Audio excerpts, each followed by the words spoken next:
हाँ देखें, आजकल हमारे समाज में बड़ी कुप्रथा है। लोग अल्ट्रासाउंड कराते हैं, रिपोर्ट में जब पता चलता है कि लड़की है तो लोग उसकी हत्या करवा देते। अगर लड़की ही नहीं रहेंगी समाज में, रक्षाबंधन का त्योहार कैसे होगा? लड़कियों के बिना शादी ब्याह कैसे होगा? दो नौ युवक युवती पहुंचते हैं अस्पताल में, रिपोर्ट मिलती है, देखते हैं, देखें सोचते क्या है। मम्मी पापा जांच करौले जाकर के अस्पताल में, कहल डॉक्टर लड़की हुए, मिली रिपोर्ट तत्काल में। डॉक्टर ने बोला गर्भ में लड़की पल रही है। यह सुनकर उसका पति पागल हो गया। लड़की का पिता होने वाला पिता जो है वो बोलता क्या है? पापा दुख से पागल भइले, कहले करो सफाई जी। चीख पड़ी लड़की पेटवा में, रोई के बचन सुनाई जी।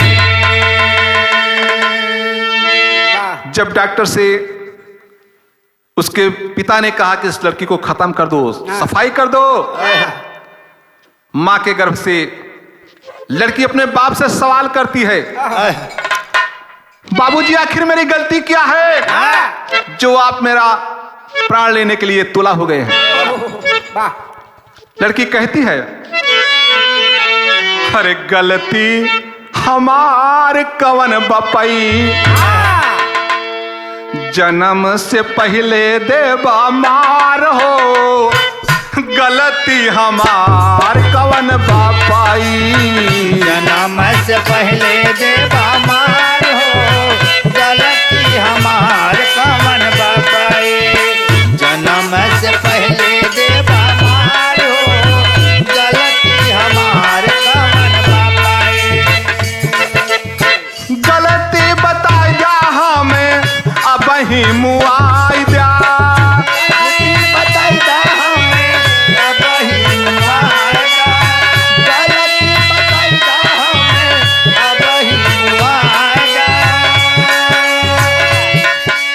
तोहरे सिर के बनबई न भार हो, गलती हमार कवन बापाई।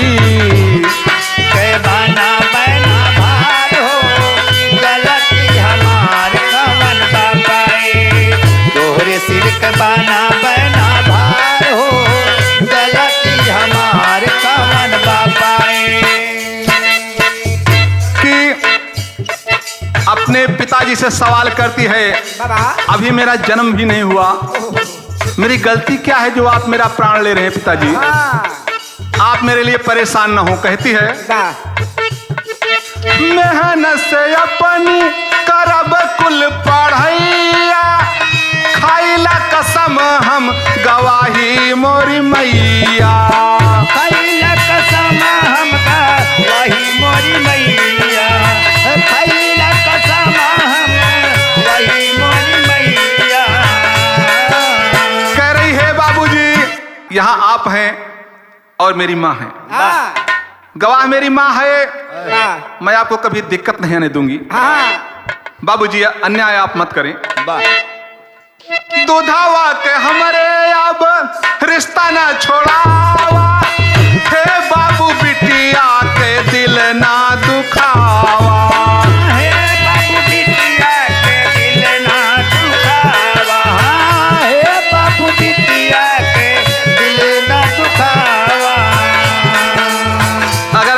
करेंगे तो मेरी माँ मर जाएगी रो रो करके। अरे माई रोई है आचारा पसार हो, माई रोई है आचारा पसार हो, गलती हमार कवन बापाई। आचारा पसार हो, गलती हमार कवन बापाई। माई रोई है आचारा पसार हो, गलती हमार कवन बापाई। लड़की कहती है मैं दोनों कुल में, नैहर में ससुराल में सुख शांति बना के रखूंगी। बाबा कहती है हाँ आप मुझे क्यों मार रहे हैं? वाह कुल के चिराग बनी करबे अंजोरावा, सदा सुख शांति रहे नैहर ससुरावा। सदा सुख शांति रहे नैहर ससुरावा, सदा सुख शांति रहे नैहर ससुरावा। और आप शादी से डर रहे हैं, आपको खर्चा नहीं करना पड़ेगा। दान दहेज बिना होई मोरी शादिया, बनी अधिकारी घूमेली तोहरी बिटिया। बनी अधिकारी घूमेला तोहरी बिटिया, बनी अधिकारी घूमेले तोहरी बिटिया। पापा आप इतने निर्दयी क्यों हो गए हैं? मेरी हत्या क्यों कर रहे हैं? हर काहे पत्थर दिल भायल तोहार हो। बाबूजी मुझे मत मारिए। काहे पत्थर दिल भायल तोहार हो, गलती हमार कवन बापाई।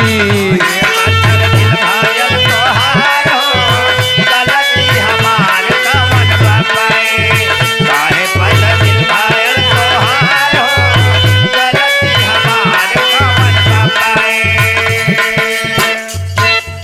कह रही है संसार में अगर आपके जैसे लोग लड़कियों की हत्या करना शुरू कर देंगे गर्भ में ही, तो रक्षाबंधन त्योहार कैसे होगा? बहिनी के बिना सुनी भाई की कलैया, जकरे बहिनी नाही दुखी रहे भैया। जकरे बहिन नहीं दुखी रहे भैया, जकरे बहिन नहीं दुखी रहे भैया। कैसे मनई है लोगवे रखी त्योहारावा, बेटी जब मारी जई है ऐसे बेकसूरावा। बेटी जब मारे गई है जैसे बेकसूरावा, बेटी जब मारे गई है जैसे बेकसूरावा। अरे खूनावा से अपने ना प्यार हो, खूनावा से अपने ना प्यार हो, गलती हमार कवन बापाई। नवा से अपने ना प्यार हो, गलती हमार कवन बापाई। नवा से अपने ना प्यार हो, गलती हमार कवन बापाई।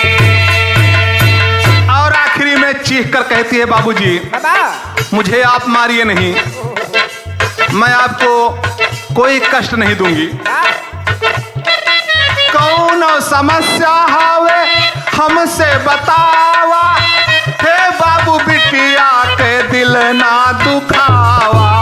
हे बाबू बिटिया के दिल ना दुखावा, हे बाबू बिटिया के दिल ना दुखावा। गुरु माधव राम कहले बदलो बिचारावा, बिटिया के बिना नहीं चले संसारावा। बिटिया के बिना नहीं चले संसारावा, बिटिया के बिना नहीं चले संसारावा। हर जय नारायण कैला सुधार हो, जय नारायण कैला सुधार हो, गलती हमार कवन बापाई। जय नारायण